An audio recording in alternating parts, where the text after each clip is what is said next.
E aí, pessoal, tá começando mais um Tauricast. Aqui é o Vitor e olha, o episódio de hoje eu vou começar um pouquinho diferente. Vou começar falando dos nossos patrocinadores. Você conhece a Fitofórmula? Não conhece? Então, ó, entra no site fitoformulanatural.com.br ou acessa o QR Code que tá aparecendo aí na tela. A Fito fabrica as fórmulas chinesas com as ervas milenares chinesas. Quer saber mais? Então, ó, QR Code ou site. E olha, bora ter uma vida muito mais natural com a Fito e vai lá conhecer. Olha, eu tenho certeza que você conhece alguma coisa da medicina tradicional chinesa. Quer ver a acupuntura? Você conhece? Então, tem as fórmulas chinesas. Então, entra aí no site da Fito. Vale lembrar que a gente sempre indica você procurar um prescritor das fórmulas chinesas. Então, você vai entrar no guianaturalsaude.com.br ou acessar o QR Code que está aparecendo aí na tela.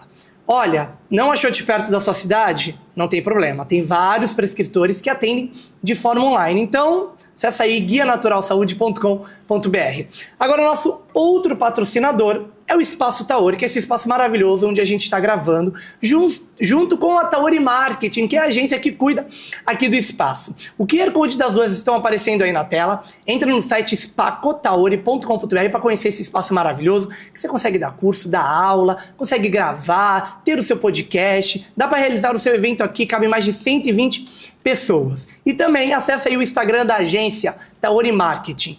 Tem vários produtos que você precisa conhecer na Taori e eu tenho certeza que vai alavancar você no mundo digital, tá bom? Então tem social media, fotógrafo, videomaker, copywriting, tráfego pago, tem de tudo que você precisa. A Taori Marketing tem uma agência completa de marketing, então entra aí no Instagram deles, tá? Nosso outro patrocinador, que é o nosso patrocinador novo, é a Machi Shoyo, é o restaurante de frango coreano que acabou de chegar aqui em Santos. O QR Code está aparecendo aí, você já consegue fazer o pedido no iFood ou no site deles. Aproveita aqui no site, tá com um cupom de desconto MATI10, então aproveita aí, entra aí no site, tá bom? Já faz o seu pedido, experimenta tudo da culinária coreana, é uma delícia, eu garanto pra vocês. QR Code tá aí, ou entra no site deles agora.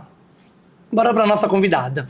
Eu vou ler pra vocês porque de verdade ela é muito especial pra mim e vocês já vão entender, tá? Então eu não quero perder nada daqui do que eu escrevi aqui. Então, ó, hoje é um daqueles dias que eu nunca imaginei que seriam possíveis. Esse episódio do Taori Cast é, sem dúvida, um dos mais especiais pra mim, como eu disse pra vocês. Se o Vitor, de 12 anos, soubesse que isso aconteceria um dia, o Vitor que estava lá no evento, que ela foi cobrir, tirou foto com ela, ele provavelmente não acreditaria.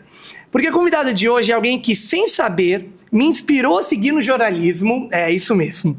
Alguém que eu sempre admirei na TV e que acompanhava e pensava, um dia eu quero fazer isso também. E agora, depois de anos, tive a chance de reencontrá-la e dizer o quanto ela foi importante na minha trajetória e, melhor ainda, trazê-la aqui para um papo incrível. Porque, olha, tem um monte de curiosidade que eu também não sabia e vocês vão ficar sabendo aqui junto comigo.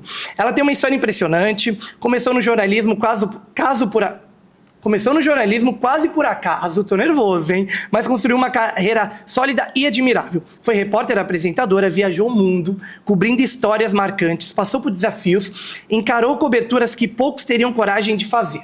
E mais recentemente, trilha um novo caminho fora da TV. Hoje é dia de receber a Tatiana Jorge aqui no Tauricast. E aí, Tatiana, tudo bem? Vi, muito obrigada pelo convite, é um prazer estar aqui com você e obrigada por lindas palavras. Olha, eu tô muito emocionado de verdade, gente, juro pra vocês que eu vou tentar não chorar. Verdade, porque, olha,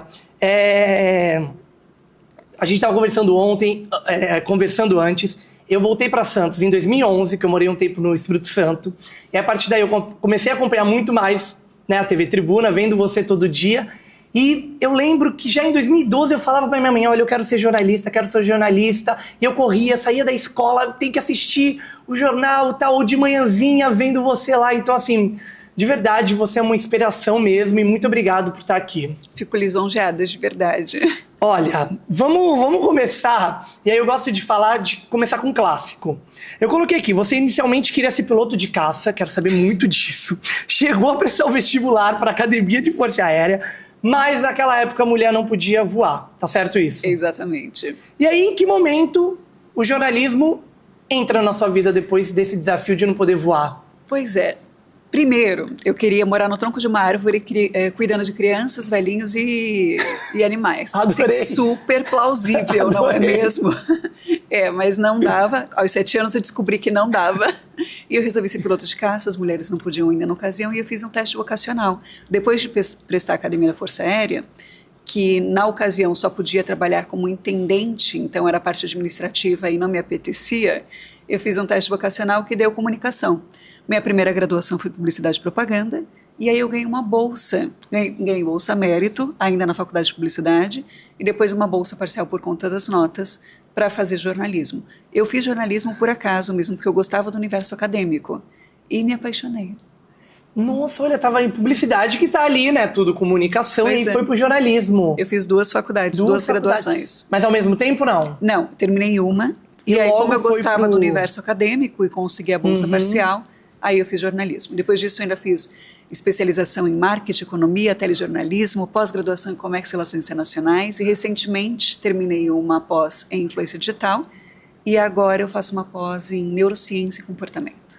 Nossa, adorei. Tá vendo? Os estudos continuam sendo muito importantes, né? Muito demais. Não tem como.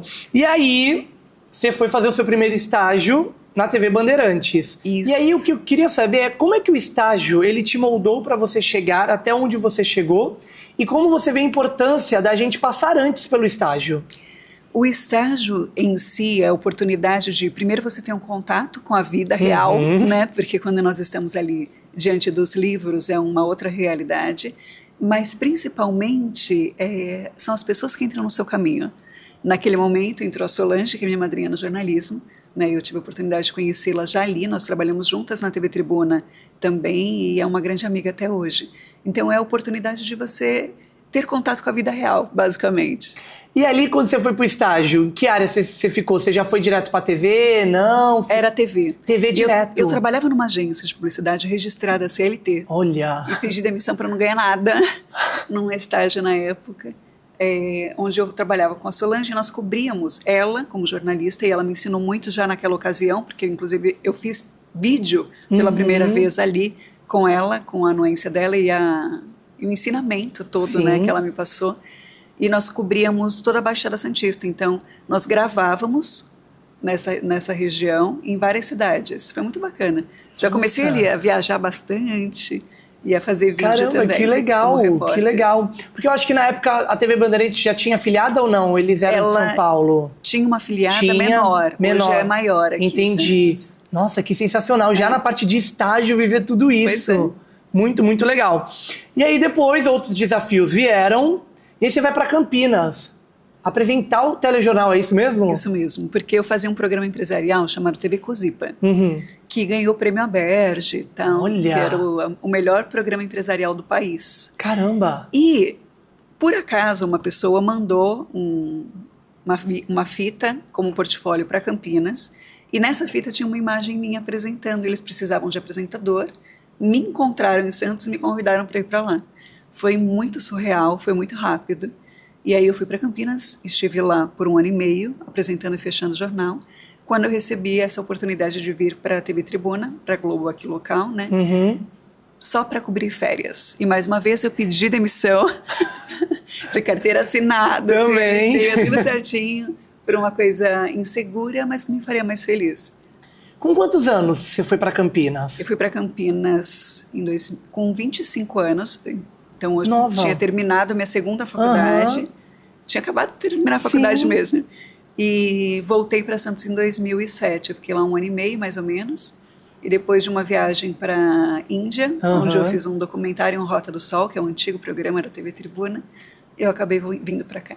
Caramba, e aí veio para cobrir férias? Vim para cobrir férias, já estava com tudo acertado para ir para uma outra emissora como apresentadora, e conseguiram a vaga, e eu fiquei. Você ficou? Eu fiquei. E quantos anos nessa 15 ficada? anos. 15 anos. 15 anos na TV Tribuna, onde eu passei pela reportagem, comecei na Turma da Noite, depois eu fui para o Dia, logo surgiu o Tribuna Cidade, Tribuna Notícias, que eram programetes ao longo do dia, então a apresentação começou muito cedo, depois eu fui apresentar o Bom Dia Região, que eu apresentava o jornal e saía para a rua ainda para fazer as reportagens, e depois eu assumi o JT1. O Tribuna Cidades, notícias assim, era tipo Eram G1. programetes. Tipo G1 em um minuto hoje em dia. Precursor do G1. É, né? Caramba. E Isso olha, mesmo. esse eu lembro, tá? que Esse eu já legal. tava aqui em Santos. Mas era eu lembro. insano, para você ter uma noção. Eu fazia a reportagem, então eu entrava de manhã, entrava ao vivo no Bom Dia São Paulo, entrava ao vivo no Bom Dia Região, fazia uma reportagem para o JT2, entrava ao vivo no JT1 e eu tinha que voltar correndo, porque eu tinha que produzir, escrever, gravar o Bom Dia Cidade na sequência. Era insano, era insano. Às vezes eu pensava, eu estou em Peruíbe, como é que eu vou chegar a tempo? Porque tinha horário de estúdio. Claro. Então era insano, mas sempre deu certo. Sempre deu certo. E sempre dá, né? Na vida é assim. Sempre dá certo, mas nossa, a gente nem imagina, né, que era assim. Porque é isso que você falou, você tava no estúdio, mas ainda você continuava na rua. Exatamente. Gente, loucura. É bem louco, mas e vicia também. Essa adrenalina, ela vicia, o que não é bacana. Não é. Né? Porque o corpo começa a sentir. Exatamente. Né? Exatamente, caramba. E aí, quando você veio pra TV Tribuna, você lembra da sua primeira matéria? Vou ser sincera, eu não lembrava. Você me lembrou um pouquinho antes. Lembrei, ó. Eu tenho aqui, ó. Foi pra falar sobre o convento Nossa Senhora da Conceição e um erro de licitação que impedia a reforma no local lá em Itanhaém. Então, depois que você falou, eu lembrei claramente. Até quem fechou o texto comigo, que foi a Melissa Paiva. Olha, isso mesmo. Então, eu lembrei claramente. Tinha uma matéria pro JT2. Isso mesmo. E lá no convento. Que bacana, né? Muito legal. Você já estava um tempo assim na TV antes de vir pra Tribuna e aí começar ali a cobrir as férias e tudo mais. E aí você faz a sua primeira matéria. Como é o nervosismo? Saindo de uma emissora e ainda indo pra outra? Eu não sou uma pessoa que fica muito ansiosa, não. Eu fico focada ali, as coisas vão acontecendo. Mas eu lembro de uma vez perguntar pra Solange, porque assim, o repórter, ele não tem uma rotina. Você nunca sabe o que vai fazer. Às vezes você tá no meio de uma matéria, ela tá resolvida na sua cabeça, você gasta uma energia mental para aquilo, né? E aí, sei lá, tem um incêndio, você sai correndo, vai para outro lugar. E eu lembro de uma vez perguntar para Solange, você não fica preocupada se você vai conseguir escrever a matéria? E ela fala, não, é tranquilo. E realmente é um processo muito tranquilo. E quanto mais experiência você tem, mais fácil fica, né? Sim, hoje em dia também deve ser um pouco mais fácil, você diria, por conta do telefone, do que naquela época? Então, tem suas facilidades e não. Por quê? Naquela época, o que acontecia? Nós não tínhamos os smartphones. Gente, eu tô denunciando a minha idade, né? E aí, nós tínhamos um telefone da redação que ficava conosco. Então, eu escrevia a matéria na mão, numa folhinha sulfite dobrada, ligava para a redação, ditava para o editor, ele escrevia no computador, aí ele corrigia, é o processo, né, alterava alguma coisa ou outra, ele ditava para mim de novo no telefone, eu escrevia à mão, para gravar o off numa fita, para um motoqueiro buscar essa fita e trazer, às vezes de Peruíbe para Santos, para começar a edição. Como é que é o processo? Isso nós tínhamos assistente, que era o motorista também, tínhamos o cinegrafista e o repórter. Como é que é hoje? Uma única pessoa vai na rua com um celular, ela mesma escreve, grava as imagens, manda por WhatsApp ou por e-mail para a edição confere o texto, manda de volta, ela edita o material que ela gravou sozinha e já manda pronto. Então, é um profissional que faz o papel do que antes eram 4, 5 profissionais. Sim.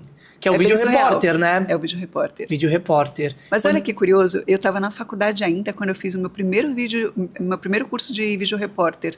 Nem se falava nisso. Nem se falava nisso e você já tinha feito o curso. Fui para São Paulo com uma profissional da Globo para fazer, mas eu nunca fui a favor, confesso. O resultado final não é o mesmo. Não tem como ser, né? Não tem como. Exatamente. Quando eu, na verdade, né, eu comecei a faculdade em 2018, já se falava muito. Eu acho que estava começando as emissoras maiores, assim, né, sem ser afiliadas, começarem a usar. Eu lembro dos professores trazendo isso pra gente, e a gente assim, gente, mas isso é surreal. Tipo, como é que a pessoa, ela grava, filma, tudo mais, e hoje em dia a galera entra ao vivo pelo telefone, fazendo sozinho, entrevistando gente um do lado do outro. E ainda preocupado se ninguém vai passar correndo pra levar o celular. Exatamente. É bem desafiante, assim, é bem desafiante. Muito. A rotina do jornalismo, não quero te desestimular. Não, nunca, jamais. Até porque tem muitas vertentes, e é o que eu te falei, funciona, é bacana, a gente até dá uma viciada aí nessa adrenalina toda.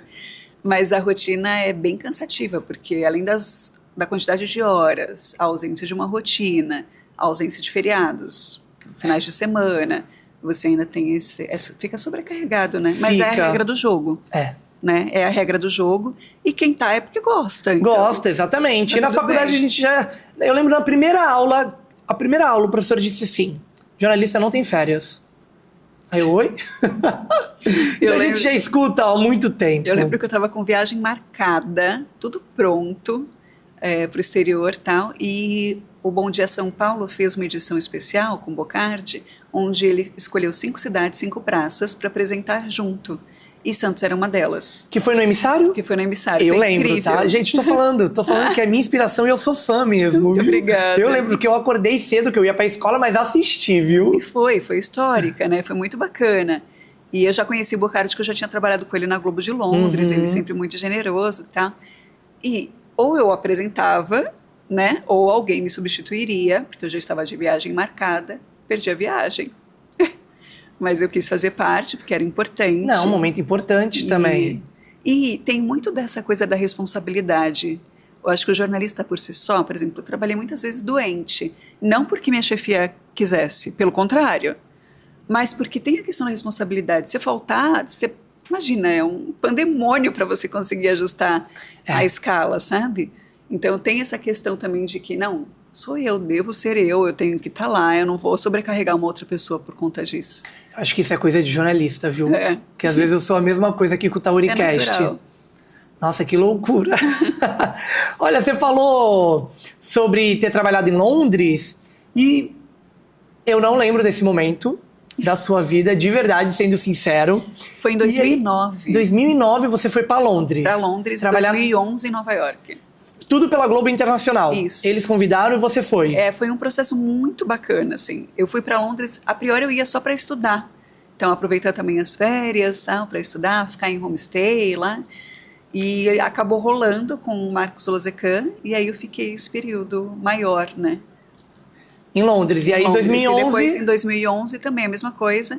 Aí eu entrei em contato com o pessoal de Nova York e tal, mandei meu currículo, aquele processo de seleção. Eles toparam e eu fiquei também, esse período foi quando eu conheci o Bocardi, mais um monte de gente genial lá em Nova York.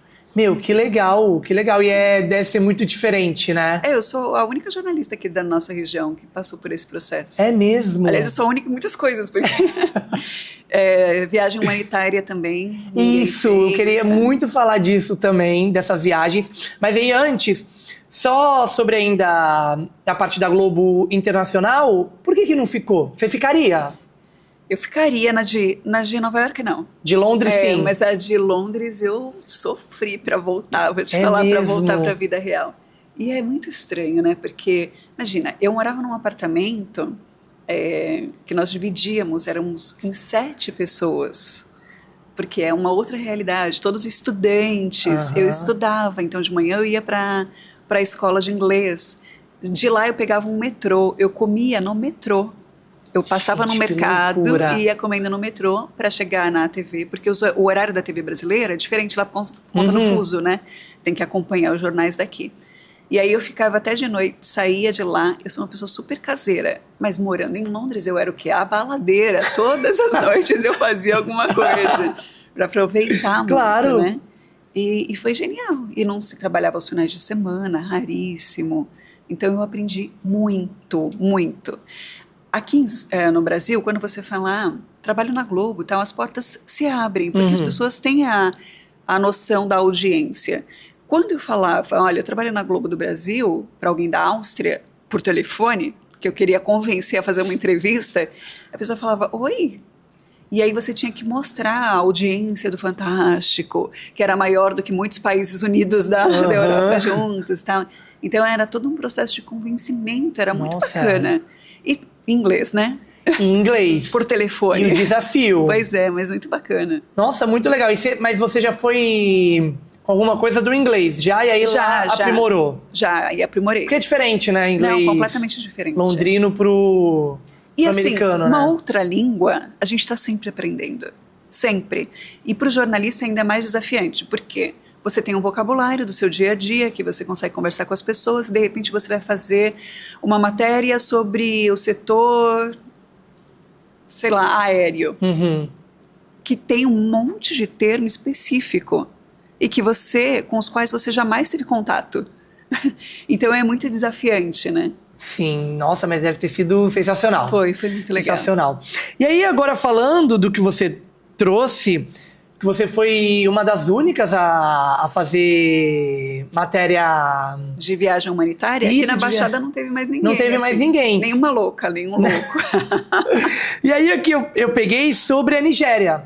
Que eu peguei uma frase que eu achei que você deu uma entrevista, que você fez uma reportagem sobre as crianças bruxas, e aí que você dormia no chão do orfanato, e que você acordava vendo as baratas, mas que aquilo pra você era tão ok dos outros absurdos que você já tinha visto quando foi fazer essa matéria das crianças bruxas. Como é que foi essa experiência? Eu conheci o Dani primeiro, só para você entender o contexto, numa ação do coração, a primeira ação do coração que teve aqui em Santos. Então eu conheci o Dani e ele me falou de um projeto que o Marcelo Quintela encabeçava, 500 mil coisas lindas, e uma delas era essa missão na Nigéria para combater o que eles chamam de criança bruxa, que é a criança hiperativa ou que tem pesadelo, e elas são discriminadas, muitas vezes assassinadas, machucadas, inclusive, pela comunidade, porque dariam um azar e passam por um processo de exorcismo que é pago, enfim, é uma situação muito crítica.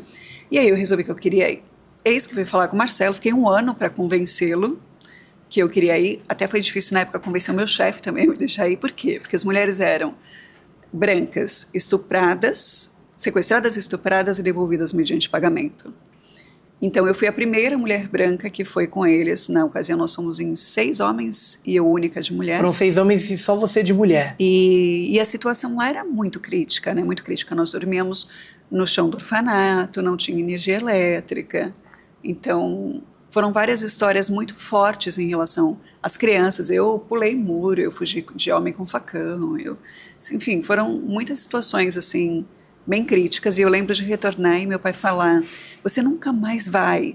E eu falo: pai, só tenho uma certeza, eu vou de novo. E no ano seguinte eu estava lá novamente. Então eu fui 2 vezes à Nigéria, fui ao Senegal e também fui à missão de paz da ONU no Haiti. Tudo cobrindo pela TV? Tudo cobrindo pela TV. Caramba! Nossa, que sensacional. E na Nigéria e no Senegal, eu fui de vídeo repórter. Eu fui sozinha e a equipe de voluntários é que me ajudava a gravar. Naquela época já? Já naquela época. Caramba! Nossa, é. E na primeira vez que você foi, me chamou a atenção isso que você disse, foi uma exigência da TV 6 pessoas com você? Não, eu fui sozinha da TV, eu fui sozinha. Nós somos involuntários. Entendi. E eles foram para a missão humanitária deles. Entendi. Eu fui para fazer a cobertura. Sim. E claro, ajudei também, né? Porque claro. Nós estávamos todos lá, completamente apaixonados por aquelas crianças órfãs ou abandonadas. Sim, eu tenho flashes de ver as reportagens, né? Eu tenho alguns flashes, assim, não lembro completo, mas eu tenho alguns flashes, assim, que vem na cabeça. E a gente voltou a falar do vídeo repórter, e eu também achei na internet que quando você foi pra Índia, você também já foi numa vibe vídeo repórter, naquela época. Naquela época, tu tá vendo, né, que eu fui abrindo, tô brincando. Foi isso mesmo. E foi você... em 2006 pra 2007, eu passei no Novo lá. E você deu a reportagem de que você corria, porque não tinha telefone e você não podia perder o grupo que você tava. Exatamente. Imagina, no Taj Mahal, quem que corre no Taj Mahal? Tati Jorge. Eu tava com a câmera, precisava fazer as imagens, só que o grupo continuava, eu fui num intercâmbio. Então eles continuavam, eu fazia uma imagenzinha e saía correndo. Não havia possibilidade de se perder. Até para ligar para o Brasil, sabe aquelas cabines de filme antigo? Que aqui no Brasil nem tinha isso, mas assim, você pagava, entrava na cabine para poder ligar e não era sempre que tinha sinal. Era uma coisa meio discada, totalmente para poder dar 8 ou viva uma vez por semana, sabe?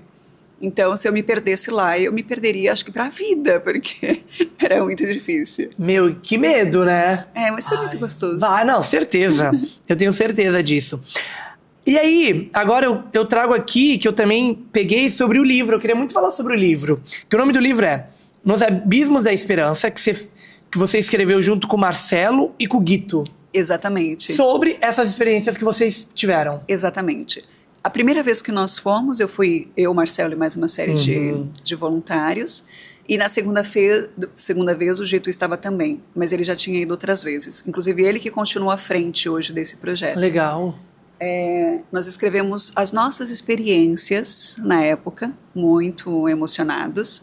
Essas experiências, elas foram para o Facebook, até a orientação o Marcelo mesmo, não uma orientação, mas uma sugestão dele, né? Tati, coloca, divulga, tá tão bonito, tal. E aí a gente criou uma comoção muito grande com esse processo que eu nem imaginava.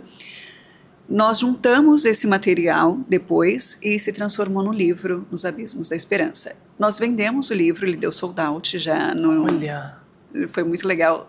O lançamento dele foi na Pinacoteca. 2012. Teve uma fila que você... não, foi 2012... Não. A gente fez o lançamento do livro... É recente, não é... Não é assim, então, entendi. É recente. Mas tudo que foi vendido foi para um projeto social da Uganda, que eles continuam com crianças refugiadas, para construir um campo de futebol e um parquinho para essas crianças. Foi tudo para eles. Muito bacana. Nossa, muito, muito legal. E aí a fila gigantesca. Gigantesca. Tava quase lá no Bistrô Calixto. Meu Deus! As imagens são impressionantes, assim, foi muito bacana. Nossa, muito legal. Muito bacana. Muito legal mesmo. E aí, antes da gente sair da parte da televisão, né, aconteceu uma coisa que foi muito surpreendente na época, né? Eu lembro, esse de verdade, eu lembro de estar assistindo ao vivo, tá? Pros meus pais. Você foi assaltada ao vivo.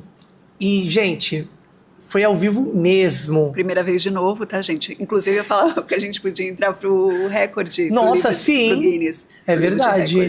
Foi a primeira repórter assaltada ao vivo, a primeira equipe, na verdade, né? Assaltada ao vivo. Depois já aconteceu de novo, viu, gente? Infelizmente, mas... Nós estávamos no Guarujá, uma equipe enorme, daquela época ainda em que tinha uma equipe enorme, então imagina, nós estávamos com um caminhão de link, hoje é uma mochilinha e às vezes a transmissão é pelo celular. Então era um caminhão com um operador, com um assistente, com um cinegrafista, eu, o entrevistado e a assessoria de imprensa da prefeitura na porta da prefeitura. Na porta da prefeitura. Ao vivo, e eis que vem um moço de bicicleta, armado e tal, e aí ele nos rendeu ali com a arma. E no momento, ele fez o cinegrafista baixar a câmera, tal, desligou, e o pessoal da redação não estava entendendo o que estava acontecendo, perguntaram, eu falei, olha, fomos assaltados, me coloca no ar. Como assim? Me coloca no ar. Você que falou para colocar no ar? Eu tinha muito essa dúvida. Sim, por quê? Eu só imaginava que minha mãe estava assistindo, que ela precisava saber que eu estava bem, acredita? Verdade, era a primeira coisa que vinha na minha cabeça. E tá certíssima. Minha mãe está assistindo, ela precisa saber que eu estou bem. E a adrenalina tá muito alta na hora, né? Ele tinha fugido. Falei, me coloca no ar, me coloca no ar, me coloca no ar. Me colocaram no ar na sequência. E aí eu expliquei, olha, nós fomos assaltados, aconteceu assim, assim, assim. Aí eu fiquei ao vivo até o final do jornal. Ao vivo, o tempo Caíram todo. Todas as pautas, né? Tudo. Fulano tá chegando, obrigada pela água que o senhor tá trazendo, a polícia chegou desse lado, como é que ele agiu dessa forma. E eu segurei até o final do jornal. E no dia seguinte nós estávamos lá novamente para Ana Maria Braga. Sim, e aí você apareceu de manhãzinha na Ana Maria Braga para dar também... Eu já tinha participado, claro, do programa com coisas mais... leves, né? Eu não era a notícia, sim, não é mesmo? Eu, cinegrafista e assistente. Eu lembro também de aparecer no Bom Dia São Paulo. Sim, foi pra rede. Foi pra rede, né? Gente, que loucura um negócio desse. Pois é, história pra contar. E eu não lembro do rosto do moço. Aliás, na hora eu só falei, ai moço. Mas eu lembro bem da arma, porque apontava entre minha cabeça e meu abdômen, assim. Então a arma eu lembro muito bem. Porque a gente cria essa memória, né? Sim, porque a gente não... Foi o que você disse, ele mandou o cinegrafista abaixar, ele abaixou a câmera, mas tinha uma pessoa da prefeitura gravando, então teve essa cena de quando ele chega, né? Exatamente. Eu nem imagino, eu não sei como eu ia reagir, sabia? De verdade. Eu já fui assaltado já. E levou meu telefone, até quando a pessoa veio eu não entendi nada do que ela queria, tipo, tal. E foi muito engraçado, né? Por mais que seja trágico, foi engraçado porque ele tava com a arma aqui no casaco e tava de moto. E nisso que eu dou meu telefone, ele tira a mão e põe no guidão. Então não era uma arma de verdade, mas até aí a gente não sabe. E, pelo amor de Deus, né? Então eu imagino ao vivo. Não sei se eu conseguiria voltar, não, viu? Foi. E deu carregar certo. o jornal até o final. Meu Deus. Olha, loucura. E ainda depois voltar pra rede, falar sobre, pra todo o Brasil. Eu já passei por várias experiências, assim. Essa foi uma experiência forte. Em relação ao que você citou das baratas, imagina, a gente via as crianças, tinham crianças que tinham sido empaladas, tentativa de assassinato, mutiladas, abandonadas, estupradas, eram situações muito graves. E dormia no chão. As baratas africanas, gente, elas têm esse tamanho, eu não tô brincando, não. Eu não tô brincando. Você pula em cima e elas não morrem. Eu não sei o que acontece com aquelas baratas. Gente, se o pessoal tem medo das nossas aqui, imagina essas. E aí a gente acordava de manhã e as baratas estavam ali, com certeza passando por cima da gente, também dormindo, porque... Como é que você conseguia dormir, gente? Então, mas quando você tem um problema maior, aquilo não é nada. Não é nada. Não é nada. Eu tinha dificuldade de comer, por exemplo. A primeira vez que eu fui pra Nigéria, eu perdi 6 quilos em 15 dias. Você não conseguia comer nada? Eu não conseguia. Como é que eu ia comer vendo a situação daquelas crianças? Não dava. Eu lembro que a gente levou muita barrinha de cereal. Eu abria uma, eu dava uma mordida e distribuía assim com as outras crianças. A segunda vez que nós fomos, a gente levou leite condensado. Eu sou a louca do brigadeiro. Eu amo o brigadeiro. A gente levou leite condensado para fazer. Imagina, aquele perrengue, né? Nada de gostoso para comer e tal. Nossa, sim. E nós fizemos brigadeiro para as crianças. Como é a gente querer impor a nossa cultura ao outro, achando que elas iam amar aquilo? Elas pegavam o brigadeiro, colocavam na língua assim, ó, e jogavam fora. Não estavam acostumadas com açúcar. E aí eu lembro que eu desesperada para comer o brigadeiro, não comi né? Porque é só para as crianças, não vou fazer isso. E aí? Pensei, quando eu crescer eu vou ser assim. Não comerei açúcar também. Eu tô nessa vibe agora de não comer açúcar, tá bem difícil. Oi, tá bem difícil, mas é isso, né? Nessas viagens você viu tanta coisa que o assalto foi um ponto ali, né? Quando eu cheguei, por exemplo, na Nigéria ou do Senegal, tal, quando eu cheguei em Santos, eu não conseguia conversar direito com as pessoas. A realidade ela é tão díspare. E aí você voltar para os problemas corriqueiros, né? Imagina, eu voltei para fazer matéria, de repente, de um buraco de rua, que é um problema. Porque se você tem um buraco na rua, pode causar um acidente, é um problema. Só que aquilo não fazia sentido diante do que eu tinha vivenciado, sabe? Entendi. A sensação que eu tenho é que eu vivi umas boas vidas, sei lá, umas 10 vidas em uma, por enquanto. Por enquanto. Agora, a gente sai da TV, deixa a TV Tribuna um pouquinho de lado agora no nosso papo. E aí, em que momento você olha assim e fala: trabalho feito na TV, agora eu vou para outro momento. Em que ano foi? Porque eu tenho um ano aqui, mas não sei se é ele mesmo. Então, em 2000, acho que uns 2 anos antes de eu sair da TV, eu tenho um quadro de sonhos, né? Lá, na minha parede, assim, dentro do meu armário. E lá, eu já coloquei a foto de uma influenciadora digital que eu admiro muito, que era aquilo que eu queria. E eu recortei de uma revista também e coloquei lá que eu queria muito fazer aquilo. Mas por quê? Porque eu já vinha de uma pegada, já há alguns anos, até antes do falecimento da minha mãe, uma pegada que eu já não queria dar más notícias às pessoas. Eu estudo física quântica desde a adolescência. E transmitir a energia, transmitir a notícia ruim é transmitir essa energia. A gente muda, hoje estudando neurociência, a gente percebe que mudam as células do nosso corpo. Então eu já não estava nessa vibe, aquilo já me fazia mal, sabe? Eu já queria. Mas me faltava coragem, me faltava muito coragem, porque as pessoas falavam assim, imagina, e eu verbalizava isso para as pessoas mais próximas, para os meus amigos. Imagina, você é louca, você está trabalhando na melhor emissora, no horário que tem mais audiência. Depois que eu entrei no jornal, a audiência do jornal aumentou muito, graças a Deus. Porque você foi apresentar o JT1. Mas não necessariamente por minha causa, não. Por conta de toda a equipe e tal, né, de toda... E aí? Então eu estava no ápice, né, do que um jornalista queria. Não tinha mais para onde crescer naquele momento, já tinha tudo. E eu não estava feliz. E eu percebia isso entrando num processo de burnout mesmo. Quando eu chegava em casa, por exemplo, eu desligava tudo. Não queria ouvir uma TV, um rádio, nada. Eu ia sair para uma festa, eu tinha crise de choro, porque eu não queria sair. Eu estava exausta. Perceba que não é um problema da profissão, nem muito menos da emissora que eu trabalhava, porque eu trabalhava numa emissora que dá muito suporte de verdade, assim. Eu só tenho que agradecer. Mas era quem eu me tornei. Já não fazia mais sentido. E aí o Criador, ele é perfeito, o universo é perfeito, o nome que vocês quiserem dar para filosofia, fé, enfim, física quântica, as coisas aconteceram de uma forma que me conduziram, me levaram exatamente para onde eu queria ir. E aí tudo ficou mágico. Nossa, que tudo! Que percebe legal. Que a minha vida ela tem várias retomadas, né? As coisas, é como se, missão cumprida, sei lá, com a publicidade. Deu, então vamos fazer de novo.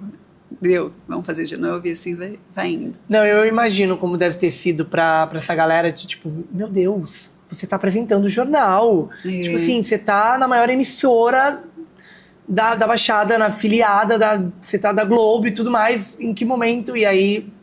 Mas foi algo que te tocou, então, né? Te chamou ali, né? Foi um presente, assim, foi um grande presente. E eu sou extremamente grata a tudo que eu vivenciei lá. A todas as pessoas que me ajudaram tanto, a tudo que eu aprendi, a tudo que eu pude viver graças à TV Tribuna, o respeito que sempre me trataram. Então eu sou muito grata aos amigos que eu ainda tenho. Mas era uma outra fase. Claro, dá medo? Claro que dá medo. Claro. Por exemplo, quando eu pedi demissão de Campinas, que eu apresentava o jornal para voltar para cá para cobrir férias. Se eu não senti receio? Claro que sim. Quando eu pedi demissão da agência de publicidade, que eu estava super bem, para fazer um estágio de graça no jornalismo. Claro que dá frio na barriga. Mas a gente segue o que a gente quer, né? É a nossa vontade, o que nos faz feliz. E que bom que temos coragem para isso, né? Exatamente. E aí, entra a influenciadora digital. Que é uma das vertentes atuais.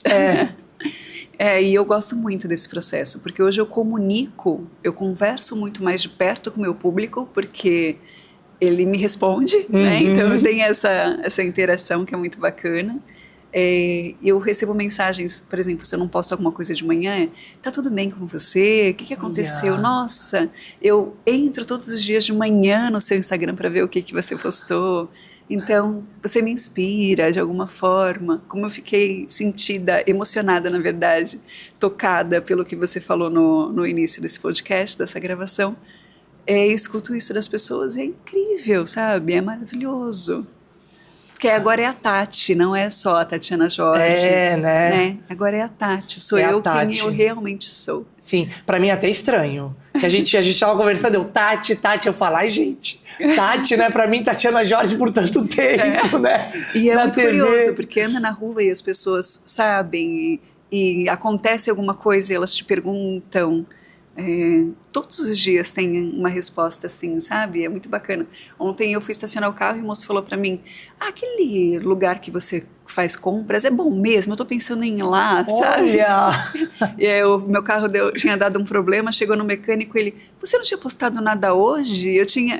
Então são públicos, porque assim, as mulheres, as empresárias, esse público, eu converso com ele todos os dias, mas às vezes eu não tenho noção do alcance, né? E é um alcance muito grande. Muito, né? É muito bacana. Muito, muito legal. Mas você, além da influenciadora, você também teve outras coisas, né? Você fez comercial, faz ainda? Faço. Eu tenho uma empresa de marketing. Sim. Eu sou gerenciada por uma agência de São Paulo.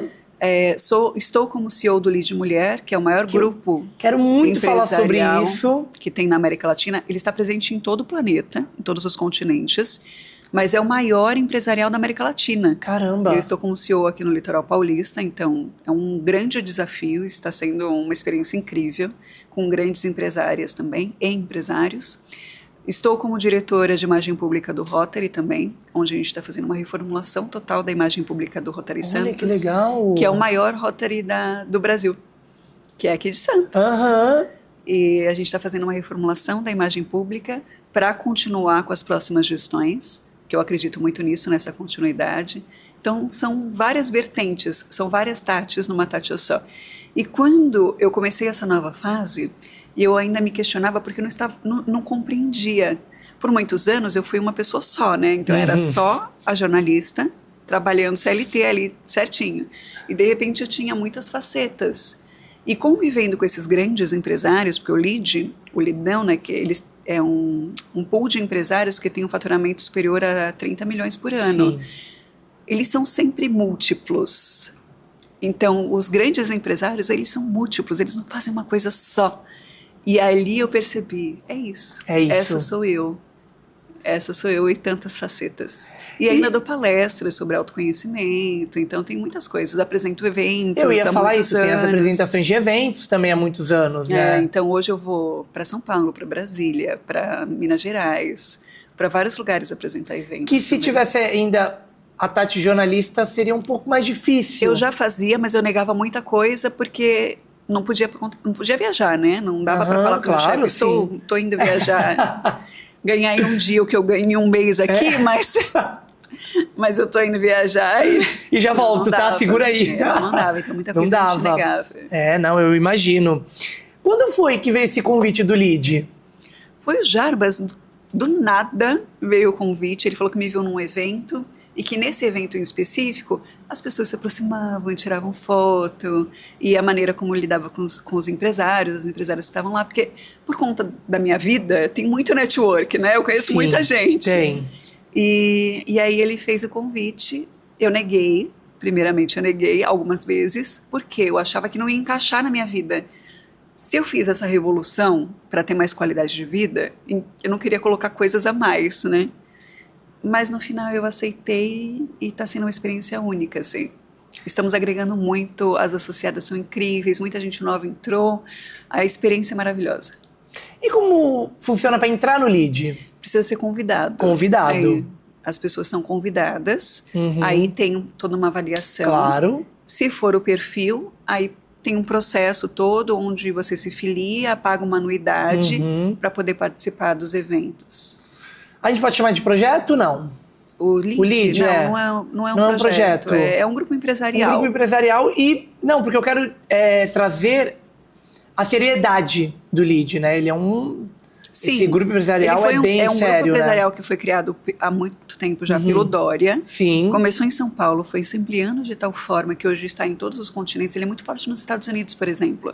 E você tem células, né? Então tem grupos menores espalhados. Temos aqui o do Litoral Paulista, mas tem do Grande ABC, tem de São Paulo, tem no Rio, enfim, no Brasil, onde tem vários lugares. Nos Estados Unidos também é bem forte, e na América Latina é o maior que existe. Tem na China, tem... Nossa, tem realmente em todos os continentes. Recentemente o CEO do LID de Londres estava aqui também. Olha... Então, é muito bacana. Muito, muito bacana. É um espaço de networking e também, como você tem muitas palestras com empresários bem-sucedidos, é um lugar onde você entra em contato com, isso é possível, vou chegar lá, sabe? Entendi. Adoro isso. Não, eu também, nossa, adorei. Olha, Tati, a gente tá chegando ao fim do nosso episódio, e aí eu vou fazer um jogo com você. Tá bom. Isso ou aquilo, mas hoje é Tatiana Jorge jornalista, tá? Não vai ser a Tati. Tá bom. No meio do jornalismo, Será tá que bom? eu lembro ainda quem era a Tati? Tô brincando. Olha, vamos lá. Então, isso ou aquilo. Eu falo, você tem que escolher entre os dois aqui que eu vou dar de sugestão. Então, ó, vamos lá, hein? Bancada ou reportagem de rua? Bancada. Ao vivo ou gravado? Ao vivo. Ao vivo? Ao vivo, sem sombra de dúvida. Sempre ao vivo? Amo ao vivo. Sabia que, olha, a gente não gravou ainda, a gente não fez, na verdade, um Tauricast ao vivo. Eu tô louco pra fazer esse Tauricast ao vivo, mas... Olha, se no gravado eu já fico ansioso... Imagina, é perfeito. Ao vivo é muito bom. É? Então, olha, tá aí, gente. Agora eu quero fazer um ao vivo do Tauricast. Jornal matutino ou noturno? Matutino. Ai, tô com você. De manhã, maravilhoso, perfeito.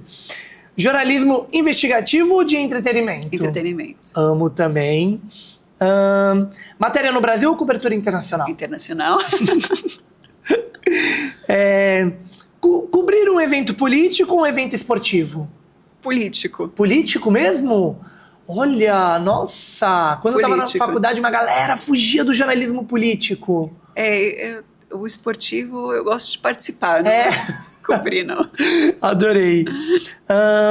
Fazer uma matéria sobre pressão ou ter tempo para apurar todos os detalhes? Depende. Depende da matéria, né? Sob pressão nossa, vai, já foi, né? Agora, depende da pegada. Se é um factual, né? Aquela coisa... Mas se é uma matéria mais trabalhada, uma viagem humanitária, tem um tempo para ver as imagens. Entendi. Trabalhar sozinho em uma reportagem especial ou com uma grande equipe? Ai, grande equipe, adoro gente. Ai, tô com você, viu? Adoro gente. Eu tô com você, eu também. Nossa! Eu acho que a gente cresce muito, né? Eu não sou ninguém sozinha, eu gosto de gente. Nossa, eu sou assim também. Gosto de gente. Ó, pra encerrar o nosso jogo. Entrevistar uma grande personalidade ou contar uma história desconhecida mais impactante? A segunda opção, com certeza. A história de um desconhecido mais impactante, né? Sim. Tô com você também. Olha, adorei o jogo, viu? É isso, finalizamos. Agora, pra gente encerrar, você lembra assim... Olha a pergunta que difícil, viu? Lá vou eu, hein? Ai. Você lembra assim ou melhor, a gente pode dizer que a matéria das crianças bruxas foi a sua matéria mais inesquecível ou tem outra que você gostaria de trazer? Essa foi a mais forte de todas. A mais forte. Que eu jamais vou esquecer. Jamais vou esquecer o que eu vivi lá. Foi bem impactante mesmo, tudo. Para fazer outra viagem humanitária. Não fez ainda? Não, já... Não, você continuou, muitas, né? Mas nessa nova fase eu até flertei com uma, mas acabou não rolando por conta de agenda, não consegui conciliar a agenda, mas eu tô com muita vontade de passar perrengue, como uma amiga minha, mas gosta de passar um perrengue. Mas olha, a gente vai adorar acompanhar no teu Instagram. Imagina uma série disso. Vai ser sensacional. Pelo amor de Deus. Agora, pra encerrar de vez, se você pudesse dar um conselho agora para quem tá entrando na faculdade de jornalismo, tá ali, tá querendo jornalismo TV, o rádio, o que você falaria? Primeiro que a resposta tá sempre dentro da gente. E não deixe que ninguém diga para você qual é o caminho certo a seguir. Porque existem inúmeros caminhos dentro do jornalismo. E se você realmente ama a profissão, um deles você vai encontrar. Mas não deixa ninguém falar para você, tal caminho é mais legal, sei lá, TV é mais legal. Tem muita gente que fala, né? TV é mais legal, o jornal tá acabando, ou rádio não sei o que. É o seu caminho, é o seu percurso, é a sua trajetória. E é a trajetória que vale a pena, porque o final mesmo, a linha de chegada, é a morte. Então a gente só tem que se preocupar com o nosso caminho. Sim, olha, eu até me emociono, porque na faculdade a gente escuta tanta coisa. E 2018 para 2025 aconteceu tanta coisa, e eu estar aqui fazendo isso, pra mim é assim, é surreal. Isso aqui, pra mim, se eu pudesse, tanto que eu falo pra galera, se eu pudesse eu fazia todo dia 1. Porque isso aqui pra mim é o que eu gosto. Eu entrei na faculdade com essa missão do jornalismo, mais do entretenimento, mas também ali na TV e rádio. Então, assim, o que você disse é isso.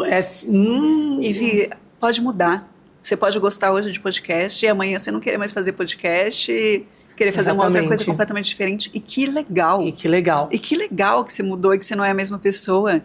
Porque passar pela vida e ser a mesma pessoa sempre, não tô falando de profissão, mas como pessoa mesmo, sabe? A gente não evoluir, isso é muito triste, né?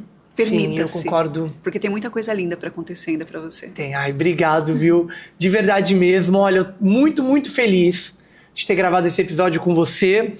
Como eu disse no começo, realmente, você foi uma referência para mim. Quando eu falava que eu queria ser jornalista, era... eu quero... Se eu for um pouquinho que a Tatiana Jorge, eu falava lá em casa...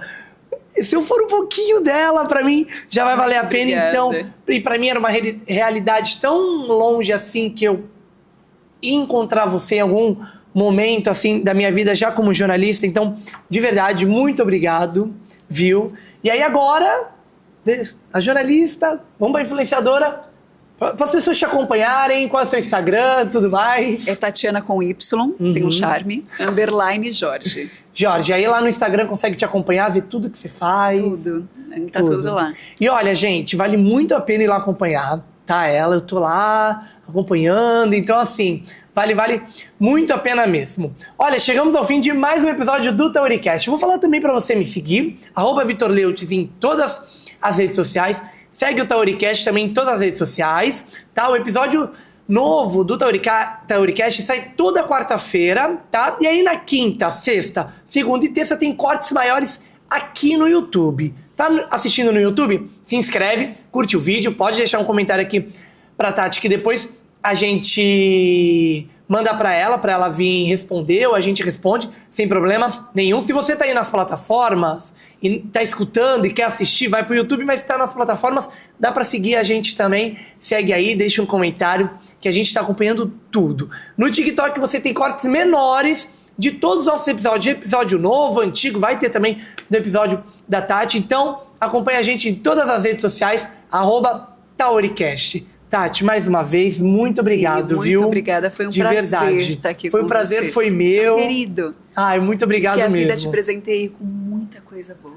Ai, muito obrigado, de verdade. Olha, fiquei muito feliz de você ter vindo aqui, viu? Obrigada. Obrigado. Vamos agora naquela câmera e dar tchau. Tchau, tchau, pessoal.